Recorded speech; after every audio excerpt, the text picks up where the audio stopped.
네, 안녕하십니까, 여러분. 여러분들의 경제길잡이 뚝딱 경제TV입니다. 만나서 반갑습니다.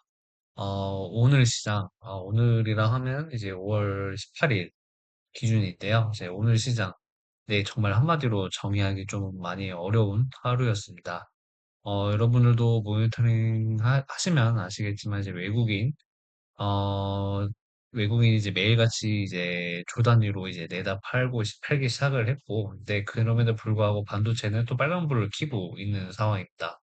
네, 그래서 한쪽만 봐서는 도저히 답이 안 나오는 시장이죠, 여러분.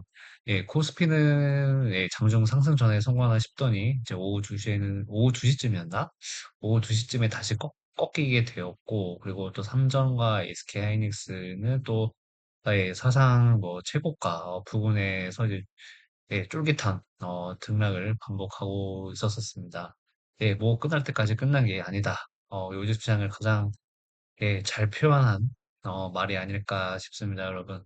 네, 그래서 오늘은 딱히 어느 기업에 대한 그런 어느 기업에 대한 내용을 설명하는 게 아니라 좀 반도체 흐름, 뭐 시장 현황, 뭐 이런 거 관련해서 좀 어, 제 생각, 뭐 여러분들과의 그 의견을 좀 공유하려고 합니다.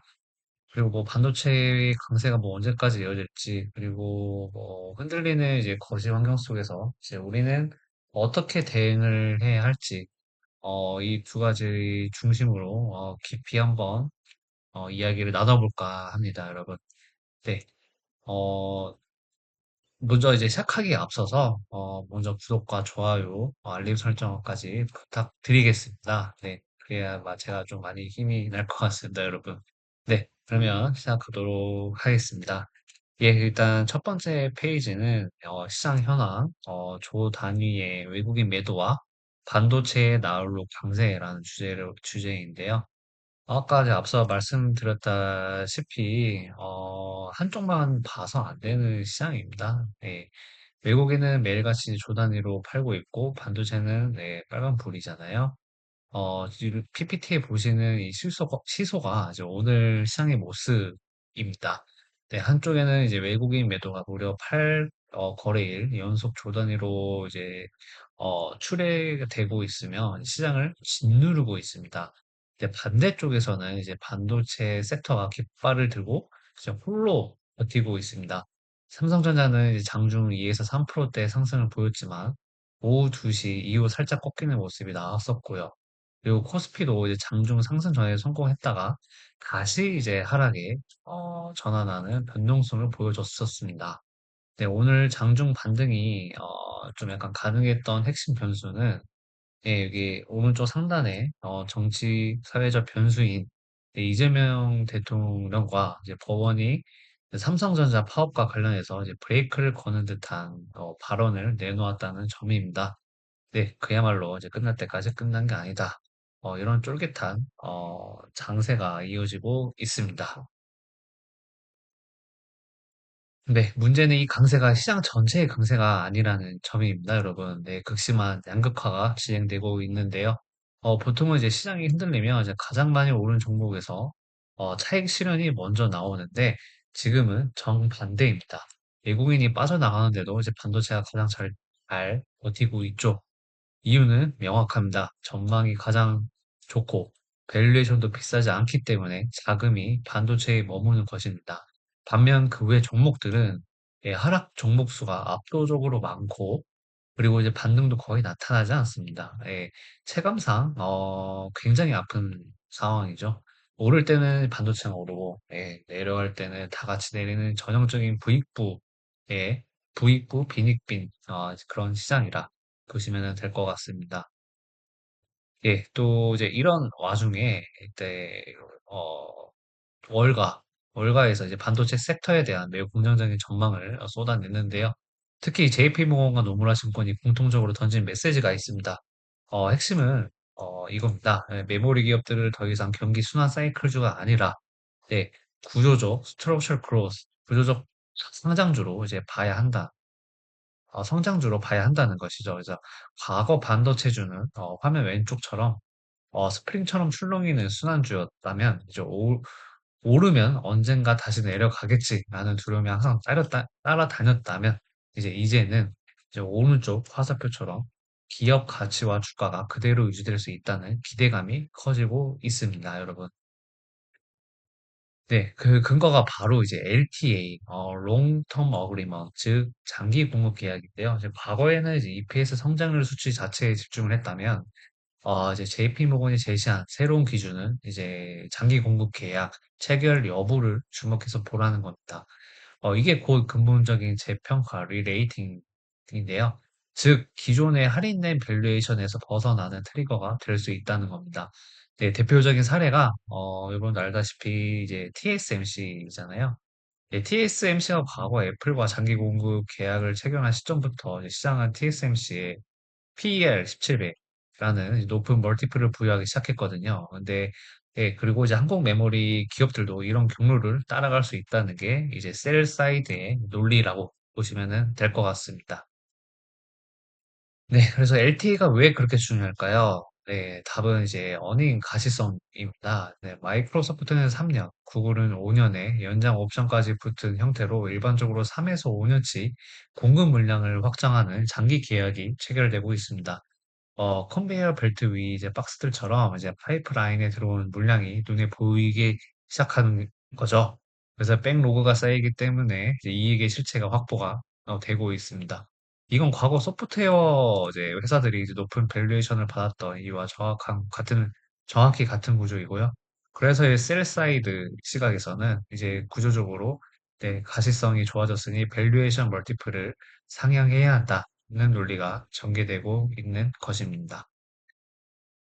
네, 다만 여기서 좀 흥미로운 시각차가 약간 존재합니다. 네, 셀 사이드는 이제 뭐 멀티플 상향과 구조적 변화를 적극 인정하는 입장입니다. 뭐 JP 모건 그리고 노무라가 대표적이죠. 그에 반면 이제 바이 사이드라는 다릅니다. 예, 이론적으로는 동의하지만 실무적으로는 이제 차익 실현 욕구가 팽배해 있습니다. 그렇다 해도 지금은 좀 팔고 싶다는 심리가 약간 남아 있는 거죠. 네, 그래서 저는 뭐 완전한 낙관도 비관도 아닌 약간 중간적인 입장이긴 한데 다만 양측 모두 한 가지에는 동의합니다. 과거와는 확실히 변화가 있다는 점입니다, 여러분.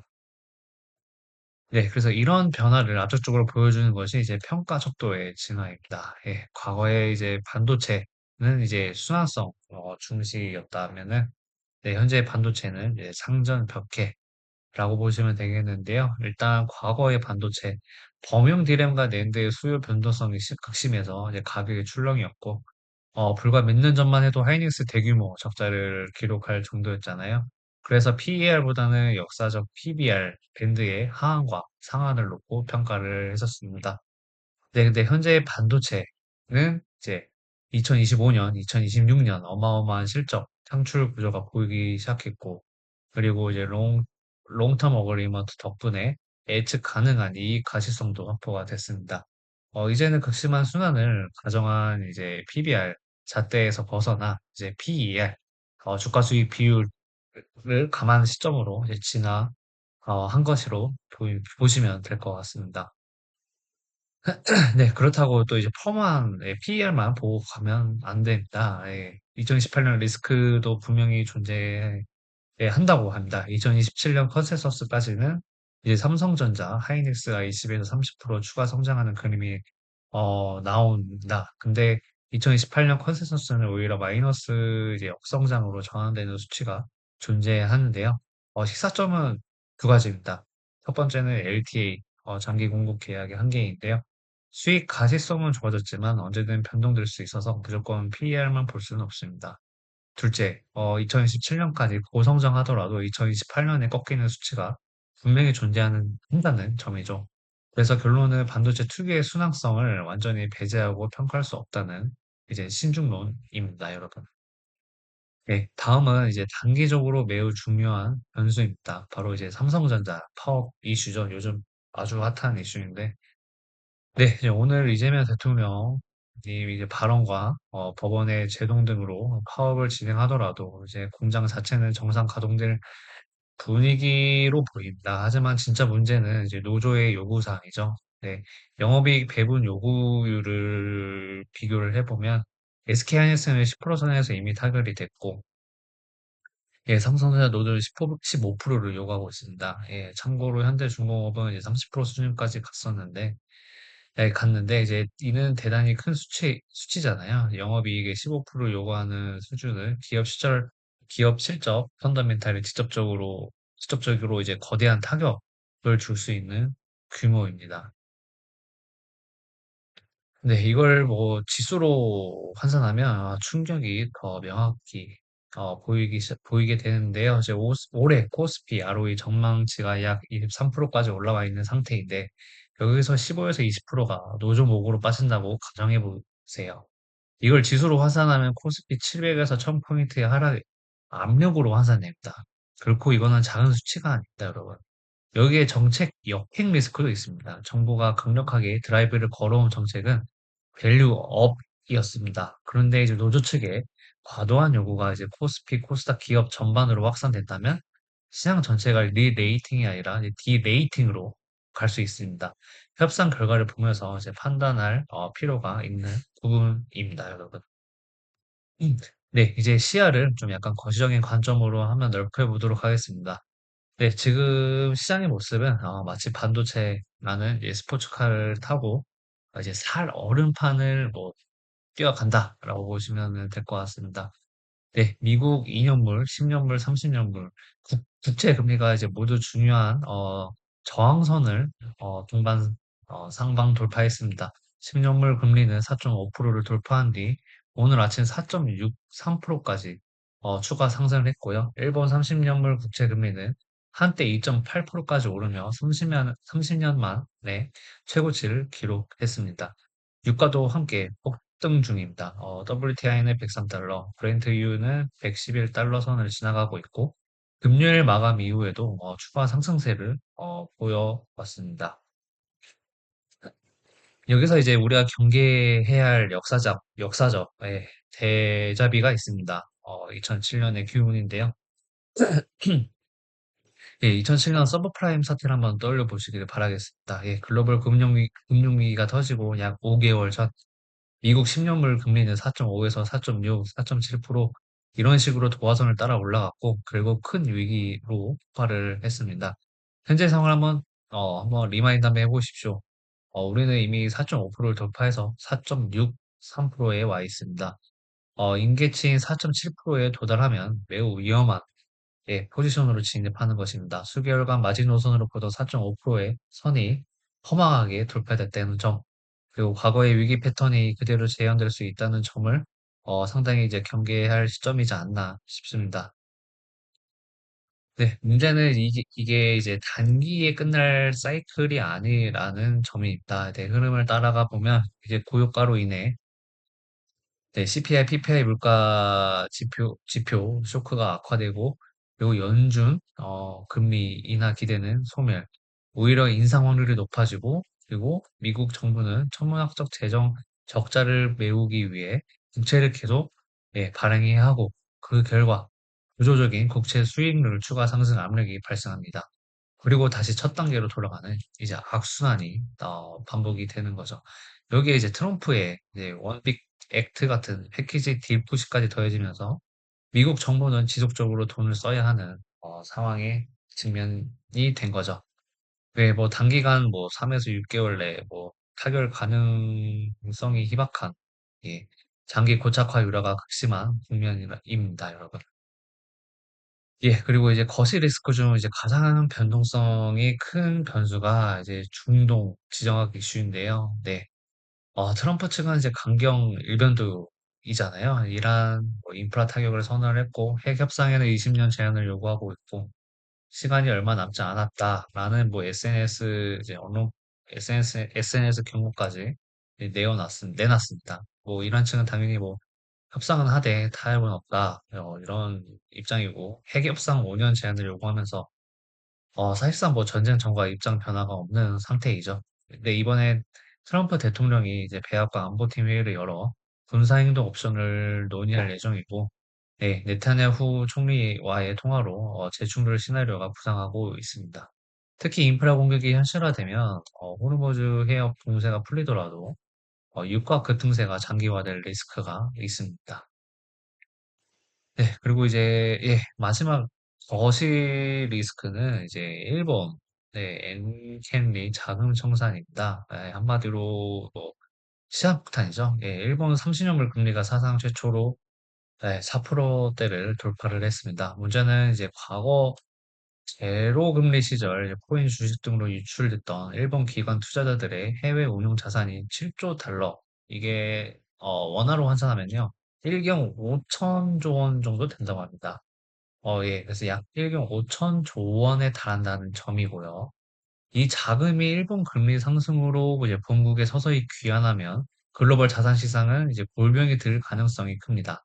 단기적으로는 미국 국채 매도 귀환 시 이제 안전자산 선호로 미국 국제 금리가 소폭 하락할 수도 있다는 역설적 효과가 있지만 캐리 자금의 역류 자체만으로도 전 세계 자산 시장에 엄청난 충격입니다. 2024년 8월 단기 충격 때 한국 증시가 8% 폭락한 그런 경험이 있었었죠, 여러분.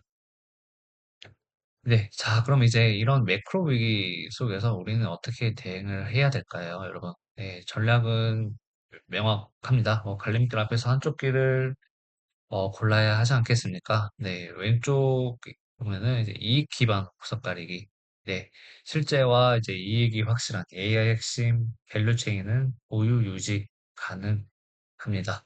그리고 오른쪽 위험한 이렇게 흔들다리 보이시죠? 이거는 뭐 이익 없이 뭐 기대감 혹은 뭐 말만으로 PER 20에서 40배까지 치솟은 비싼 테마 업종은 철저히 경계해야 되지 않나. 뭐 이런 전략으로 가야 되지 않을까 싶습니다. 그리고 한 가지 더 이제 한국 증시의 특수성을 잊지 말아 주시기 바랍니다. 글로벌 리스크 이제 오프 국면이 오면 전 세계에서 한국 시장만큼 매도 버튼을 빨리 누르는 이제 기계적 어, 청산 시장이 없습니다. 그래서 펀더멘탈과 이제 대외 리스크가 극심한 딜레마를 이제 만드는 상황이라고 이해하시면 될 것 같습니다. 네, 그리고 또 여기서 많이들 질문이 있으실 겁니다. 뭐 삼성전자와 SK하이닉스는 고평가인가? 네, 뭐 답을 드리겠습니다. 지금 두 종목의 밸류에이션은 한 자릿수 PER이잖아요. 네, 결론적으로 고평가가 아닙니다. 세 가지로 정리가 되죠. 첫 번째는 급등과 고평가의 착시입니다. 주가가 너무 급하게 올랐을 뿐 절대적인 밸류에이션 고평가 상태가 아닙니다. 두 번째로는 이제 강력한 펀더멘털인데요. 과거 아까 말씀드렸을 PBR 잣대가 아닌 이제 새로운 PER 잣대로 허 잣대로 평가 기준이 이동 중이며 압도적인 이익 창출력을 보유하고 있습니다. 세 번째, 확실한 피신처입니다. 이제 폭력장과 이제 험악한 매크로 환경 속에서 이제 굳이 피신해야 한다면 테마주가 아닌 실적에 찍히는 곳으로 피하는 것이 이제 자명한 전략으로 보시면 될 것 같습니다. 네, 그리고 또 흥미로운 현상이 하나 있습니다. 네, 외국인 지분율은 계속 하락하는데 주가는 사상 최고가를 갱신하고 있다는 점입니다. 외국인의 비중 조절 차원에서 매도하지만 이제 주가가 너무 많이 올라서 줄여도 비중이 줄지 않는 겁니다. 그러는 사이 삼성전자는 지난 목요일 29만 6천 원, SK 하이닉스는 수요일 196만 7천 원으로 사상 최고가를 기록을 했습니다. 네, 여기서 이제 전략적 판단. 삼성전자와 SK 하이닉스 두 종목에 한해 개인 대기 이제 매수세가 탄탄합니다. 네, 조정 시 이제 하단을 잡는 저가 매수가 유효한 구간입니다. 다만 이제 반도체를 제외한 다른 종목에서의 저가 매수 시도는 매우 위험한 것으로 생각하고 있습니다. 네, 그리고 전략을 차양할 때 이제 반드시 고려해야 할 마지막 리스크가 있습니다. 바로 이제 신용 레버리지 리스크인데요. 네, 추세 추종 매매 측면에서는 이제 시총 큰 삼성전자, SK하이닉스 경우 21선 이탈 후 강한 매수세 유입을 예측해 볼 수 있습니다. 오늘 장중에도 그런 흐름이 있었죠. 이제 반면 이제 소형주는 함정이었습니다. 시가총액 작은 종목은 기술적 분석이 무의미하고 예측이 불가능합니다. 가장 무서운 건 이제 레버리지 분기 위험인데요. 보통주가 이제 마이너스 15% 조정만 받아도 신용 매수로 잡으시는 분들은 마이너스 30% 하한가 수준의 계좌 파멸적 타격을 입을 수 있습니다. 예, 현재 가격에서 이제 하한가 손실을 겪더라도 자신 있게 추가 매수할 종목이 아니라면 예, 신용 매수는 판매를 초래한다. 이 원칙을 꼭 기억해 주시길 바라겠습니다. 네, 이제 마지막으로 이제 예, 오늘의 이제 상징적 사례를 짚고 좀 마무리를 하겠습니다. 오늘 장비주에서 이제 극명한 차별화가 나타났습니다. 주성 엔지니어링은 이제 상한가 직행을 했지만 같은 날 이제 한미 반도체 마이너스 15% 급락을 기록을 했습니다. 네, 한미 반도체의 추락 원인을 보면요. 네, 3분기 연속 실적 부진으로 영업이익이 전년 대비 86% 감소, SK 하이닉스 HBM4 품질 인증 지연으로 TCB 독점 주문이 대폭 감소했습니다. PER 비교를 보면 이제 한미 반도체가 80배인데 경쟁사는 39배예요. 그래서 JP모건은 프리미엄 정당화 불가하라며 비중 축소, 목표가 15만 원을 제시를 했습니다.